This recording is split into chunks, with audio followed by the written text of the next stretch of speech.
Hello दोस्तों, आपका डर कैफे में स्वागत है।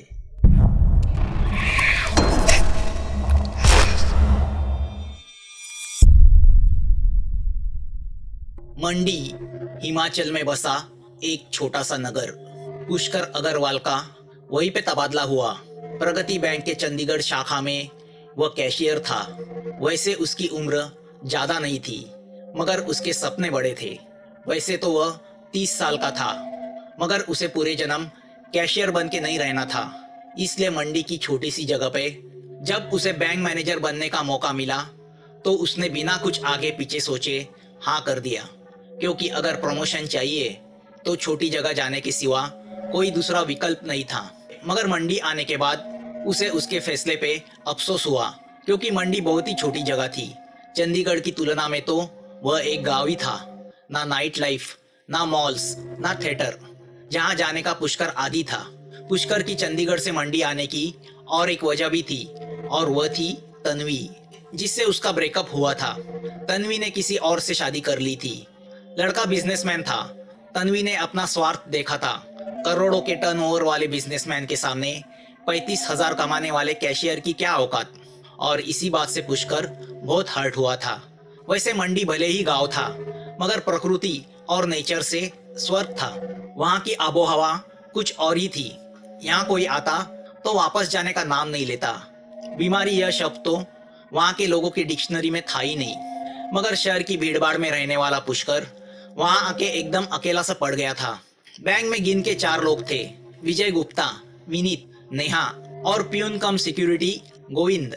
मंडी में पुष्कर को पहचानने वाला कोई था नहीं, मगर उसके पुराने ब्रांच के दोस्त राघव का कतोला में छोटा सा घर था, जो मंडी से 20 किलोमीटर पे था। पुष्कर को वह घर रहने के लिए फ्री में मिला था। दोस्त का कहना था उस बहाने घर की देखभाल भी हो जाएगी। घर पहाड़ी इलाके में था और आसपास की खूबसूरती देखने लायक थी। घर पूरा एकांत में था। पुष्कर ने सोचा वैसे भी मंडी में देखने लायक है क्या, कम से कम भाड़े का पैसा तो बच जाएगा। सिर्फ प्रॉब्लम एक ही था, घर से बैंक 40 मिनट की ड्राइव पे थी। पुष्कर को सेकंड हैंड स्कूटर तो एकदम सस्ते में मिल गई, और पेट्रोल का पैसा बैंक से मिलता था। खर्चे का कोई सवाल ही नहीं था। पुष्कर ने सोचा 5 साल वो वहाँ काम करेगा, फिर किसी बड़ी सिटी में बैंक मैनेजर बन के जाएगा। तब तक जितना पैसा बचे उतना अच्छा है। देखते देखते महीना गुजर गया। पुष्कर भी धीरे धीरे सेटल हो गया। पुष्कर को छोड़ के सभी स्टाफ मंडी में ही रहते थे। विजय तो उसका खास हो गया था।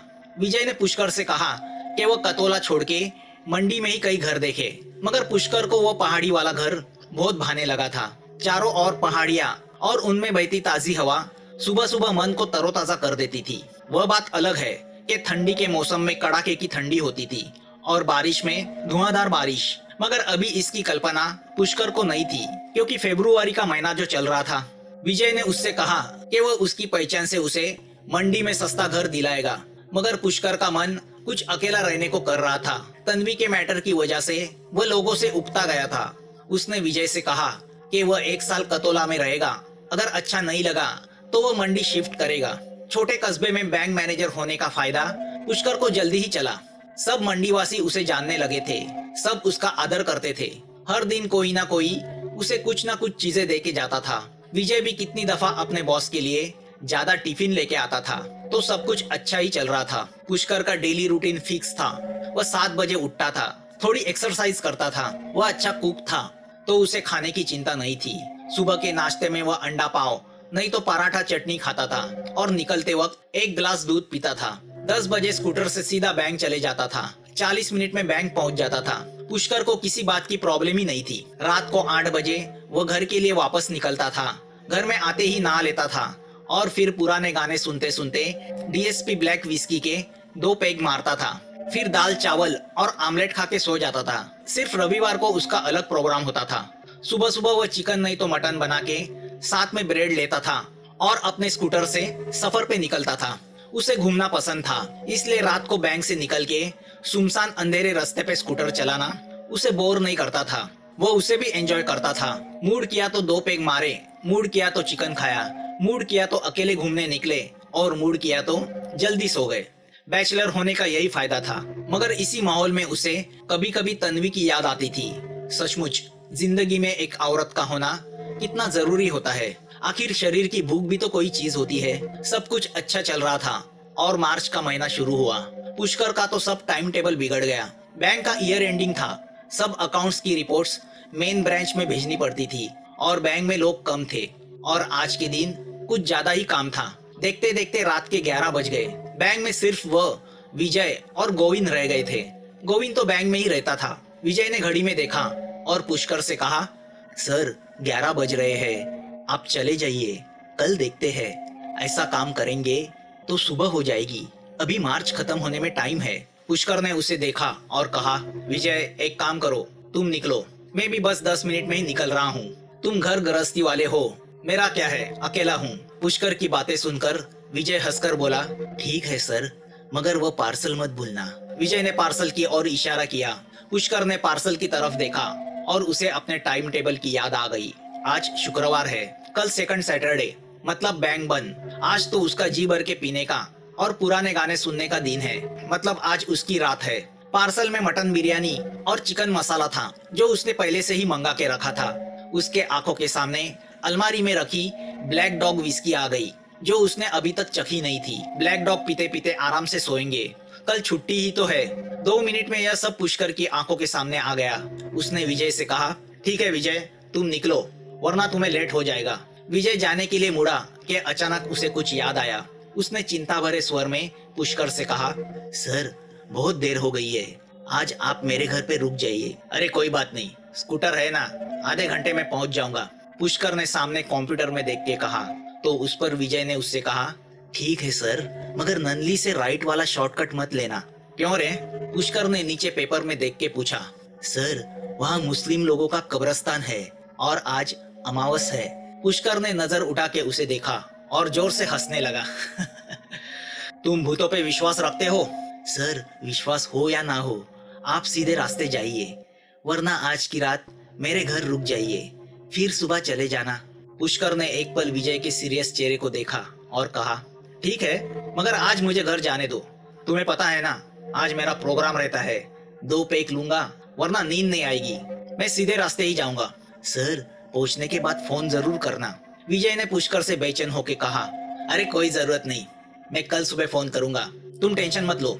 विजय को पुष्कर की बात पे यकीन नहीं हो रहा था, तो उसने पुष्कर से कहा, सर आप लोग तो शहर के हो, इसलिए आपको यह सब बातें समझ में नहीं आती, मगर गांव में यह बातें बहुत मायने रखती है, क्योंकि यहाँ आसपास के इलाके में अजीब अजीब घटनाएं हो चुकी है।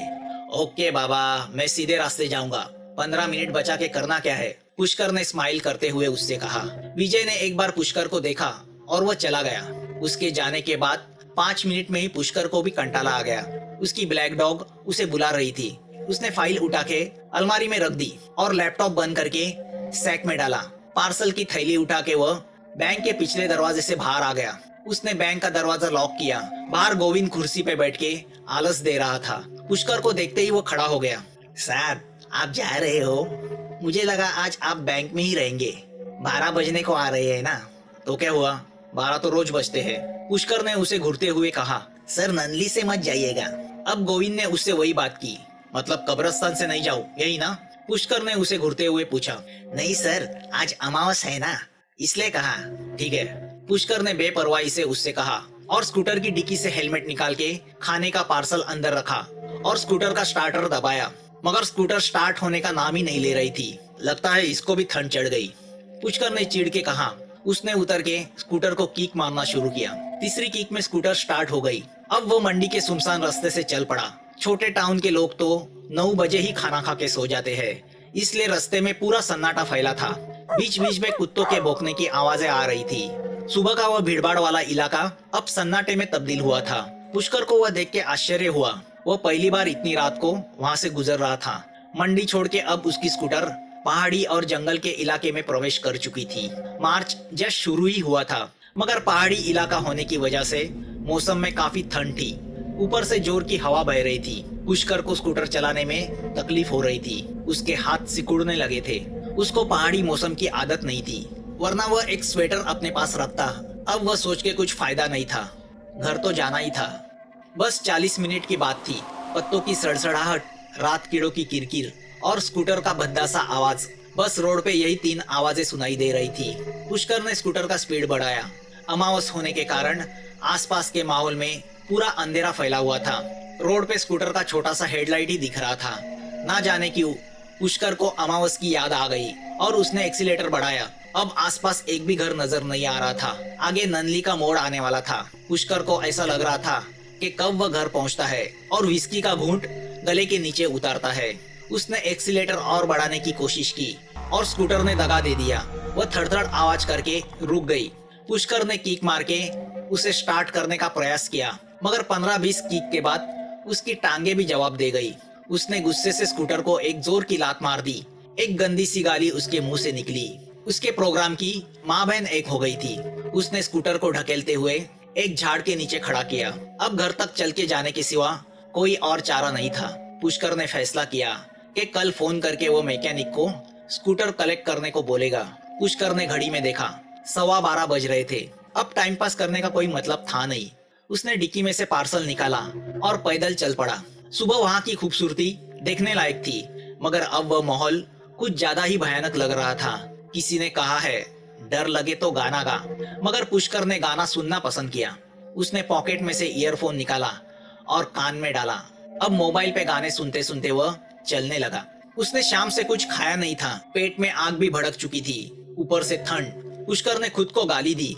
अगर वह बैंक में ही रुकता तो वहाँ 2-4 पेग भी मार लेता और आराम से गाने सुनते हुए किसी सोफे पे लुढ़क जाता। इन सब का सामना तो नहीं करना पड़ता। उसने चलने का स्पीड बढ़ाया। 15 मिनट वह चलता रहा। अभी 30 मिनट और चलना था। अगर स्कूटर ठीक होता तो वह अब तक घर पहुंच जाता। तभी ननली का मोड़ आया। दाई और एक रास्ता जा रहा था। वहाँ बोर्ड लगाया था, मुस्लिम कब्रिस्तान। पुष्कर को याद आया, यहाँ से एक शॉर्टकट जाता है जो आगे जाके मेन रोड को मिलता है। रास्ता खराब होने की वजह से पुष्कर स्कूटर से कभी उस रास्ते आया नहीं था, मगर अब तो पैदल ही चलना है। तो उसने सोचा, अगर वो शॉर्टकट से जाता है तो उसके 15 मिनट बच जाएंगे। और अब पुष्कर के लिए वक्त बहुत कीमती था। पुष्कर का भूतों पे विश्वास नहीं था।